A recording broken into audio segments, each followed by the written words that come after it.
अंदर क्या है, कितना है, किस जगह पे क्या पोजीशन है, उन्हें पता है।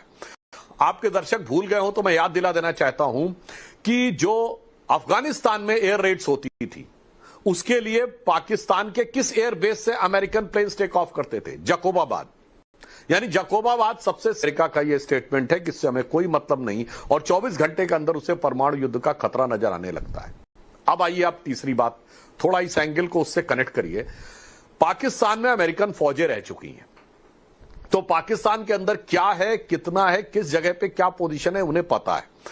आपके दर्शक भूल गए हो तो मैं याद दिला देना चाहता हूं कि जो अफगानिस्तान में एयर रेड्स होती थी उसके लिए पाकिस्तान के किस एयर बेस से अमेरिकन प्लेन्स टेक ऑफ करते थे? जकोबाबाद।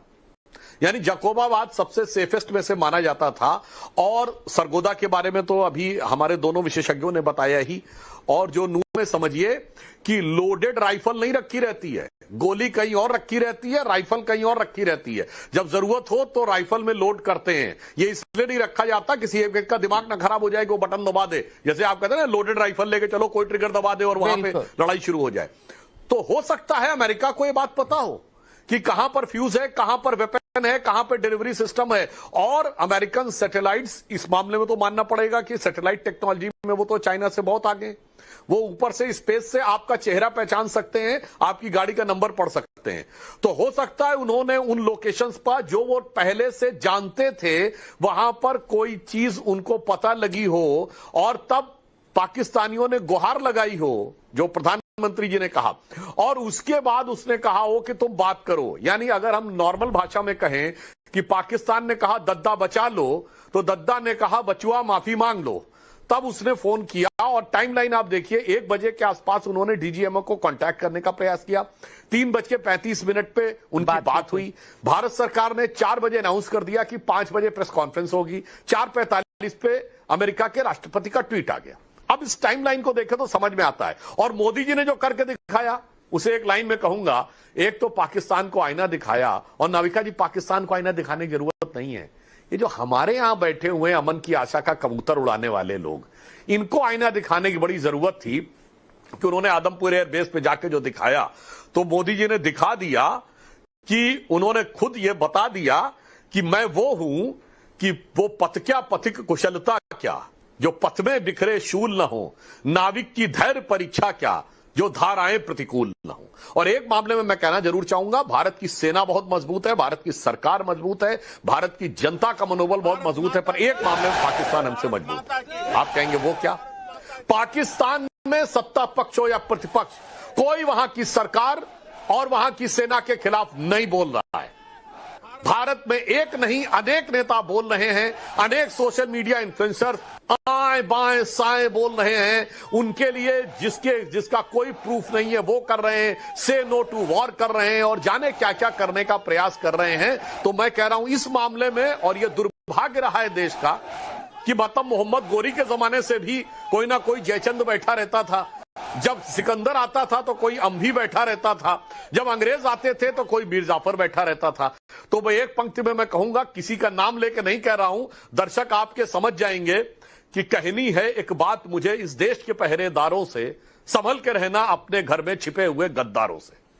बिल्कुल, घर में छुपे हुए गद्दारों से तो बचना ही पड़ता है। लेकिन तहसीन पूनावाला जी, आप सुन रहे हैं, नूर खान बेस जो है वहां वॉरहेड्स असेंबल होते हैं न्यूक्लियर। जेकबाबाद की बात सुधांशु त्रिवेदी ने बताई। सरगोधा के पास ये न्यूक्लियर फैसिलिटी है। 7 किलोमीटर दूर है किराना के हिल से ये सरगोधा का एयरबेस। ये सब कुछ ध्वस्त हो गया। कराची ध्वस्त हुआ, इस्लामाबाद के पास नूर खान बेस ध्वस्त हुआ, रावलपिंडी ध्वस्त हुआ, लाहौर ध्वस्त हुआ। लेकिन सवाल है कि खत्म ही नहीं होते। कांग्रेस पार्टी को इतनी चुल किस बात की है, आज जनता यह समझना चाहती है। थैंक यू नाविका जी, आपके शो में शिरकत करने का मौका मिला। मेजर गौरव आर्या को thank you for your services to the nation. आप जैसे लोगों की वजह से हम सुरक्षित हैं। नाविका जी, सुधांशु जी, इस फिल्म का आप जिक्र कर रहे थे, उसका नाम वीरू दादा है, 1990 की फिल्म वीरू दादा फिल्म है। लेकिन नाविका जी, भारत में और पाकिस्तान में एक बहुत बड़ा अंतर है, और वो अंतर है कि हम एक लोकतांत्रिक मुल्क हैं, तो सवाल पूछने का अधिकार है। मैं मानता हूं कि हर सवाल का एक जवाब हो। एक समय होता है, उचित समय होता है। किसी को हमारी जी दोस्तों, अभिषेक ऑफिशियल टीवी में आपका स्वागत है। आपने इस डिबेट की वीडियो में देखा और सुना कैसे सुधांशु त्रिवेदी जी ने पाकिस्तान का पोल खोलते हुए बताया कि अमेरिका उसका हर न्यूक्लियर वेपन का सिस्टम जानता है और इसको लेकर वहाँ सजग है, लेकिन अमेरिका कुछ भी बोलना नहीं चाहता कि वहाँ पर रेडिएशन का खतरा हुआ है नहीं है, जिसको लेकर भारत ने अभी ब्रीफिंग नहीं करी है और उसने ऑफिशियल नोटिफिकेशन भी जारी नहीं किया है, जिसको लेकर ऐसे ही तरह तरह के लोग अपने अपने तरह से बातें बोल रहे हैं। लेकिन सेटेलाइट इमेज से देखा जा सकता है कि कैसे वहाँ पर भारत ने अटैक करके कुछ तो हुआ है ज़रूर, लेकिन वो बता नहीं रहा। तो आपको क्या लगता है, इससे भी भयावह हो सकती है? इसको लेकर अमेरिका ने इसीलिए जंग को रुकवाया और अपने कब्जे में लेकर उसे न्यूक्लियर की जो सेना भी के है सक्सेस पर, ठिकाना ऑपरेशन के सिंदूर की सक्सेस पर कोई शंका नहीं है। इनफैक्ट आज जो माननीय प्रधानमंत्री ने किया, एयरबेस पर जाकर S-400 के सामने वे खड़े रहे, पूरी दुनिया को एक मैसेजिंग आ गया। And once again congratulation Sudhanshu ji को, भारत की सरकार को, क्योंकि उन्होंने डिसीजन लिया। Absolutely fantastic. लेकिन एज ऑपोजिशन मेरे कुछ सवाल बनते और मेरा कर्तव्य वो आपके माध्यम से मैं पूछूं। माननीय प्रधानमंत्री को एक स्पेशल सेशन बुलाना चाहिए, क्योंकि पूरा विपक्ष जाता है और इसके बारे में बातचीत करना चाहिए, पार्लियामेंट के माध्यम से देश को संबोधित करना चाहिए। अल्टीमेटली देश का बल पार्लियामेंट में होता है। मुझे वो कोई गलत मांग तो नहीं है। मेरी दूसरी चीज जो मैं कहना चाहता हूं, ये जो पाकिस्तान का 1000 कट्स का एक फॉर्मूला है जिससे वो हमें ब्लीड करना चाहते हैं, हमने कल रात को भी देखा, क्योंकि मेरे कुछ दोस्त जो दिल्ली में थे वो अमृतसर जाना चाहते थे, वो फ्लाइट डाइवर्ट होगी। ये ड्रोन्स भेजे, मान लो ड्रोन्स में वेपन्स नहीं है, तब भी वो प्रेडेटरी ड्रोन्स भेज रहे या वो ड्रोन्स चेक करने के लिए, वो नॉर्मल नहीं होना चाहिए। चाहे फिर वो अमृतसर हो, अंबाला हो, अन्य बॉर्डर एरिया हो, बाड़मेर हो, गुजरात के अंदर कच्छ हो, उन एरियाज के अंदर, तो वो कब बंद होगा? पूरी तरह से मानते कि डीजीएम और पाकिस्तान ने कॉल किया, 3:30 बजे बातचीत हुई, पाकिस्तान ने सरेंडर किया और हमने हर चीज का सबूत दिया है विद विजुअल ग्राफिक्स, ड्रोन से हमने फोटोग्राफ्स लिए, हमने उनको। लेकिन आपको सवाल ट्रंप के बहुत आ रहे हैं, आपको नहीं समझ आ रहा क्या हुआ? ये बताने की जरूरत है, जॉइंट पार्लियामेंट सेशन करने की जरूरत है। आप चाहते हैं ऑपरेशनल डिटेल्स बताए जाए? नहीं चाहता। आप भाई अगर मैं अपनी सारी चीजें नहीं, सारी चीजें जो मिलिट्री और डिफेंस के लोग हैं उन्होंने सारी चीजों की ब्रीफिंग कर दी। आप और क्या जानना चाहते? 10 सेकेंड नाविका जी, मिलिट्री के सारे हमारे लोगों ने ब्रीफिंग कर दी, तो आप इस शो पे डिबेट क्यों कर रहे हो? आप चाहते हो दुश्मन देखे आपका शो ने? नाविका जी, क्या आपका ये बोलना है कि parliament is not the forum to talk, क्योंकि आदरणीय सुधांशु जी एक मेंबर ऑफ पार्लियामेंट है?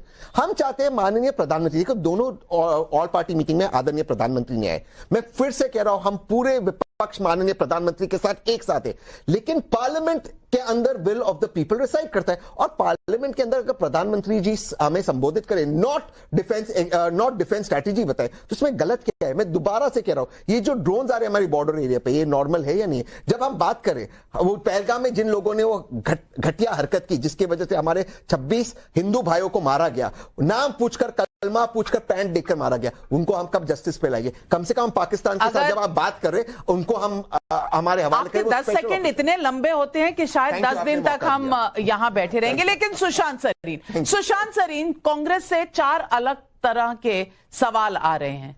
शशि थरूर कह रहे हैं बहुत अच्छा हुआ, मनीष तिवारी कह रहे हैं जो हुआ बहुत अच्छा हुआ, लेकिन सवाल जयराम रमेश के खत्म नहीं होते, पवन खेड़ा के खत्म नहीं होते, तहसीन पूनावाला के खत्म नहीं होते, शरद पवार वहां कुछ और कह रहे हैं। लेकिन सवाल इस बात का है कि ये जो ड्रोन आ रहे हैं वो क्या कांग्रेस पार्टी उनके साथ लड़ाई करेगी, डिफेंस फोर्सेस करेगी? क्या इन्हें भरोसा नहीं है? ये बार बार हर बार की खाल क्यों निकालते हैं?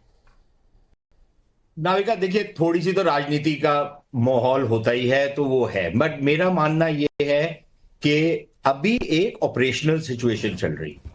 ये एक तो ये तस्वीरों के जरिए मैसेज है, दूसरा मैसेज जो कल प्रधानमंत्री की तरफ से था, आपको लग रहा है कि पाकिस्तान जो कई बार पीटा है इन्हीं बातों के लिए, वो इस बार सुधरेगा?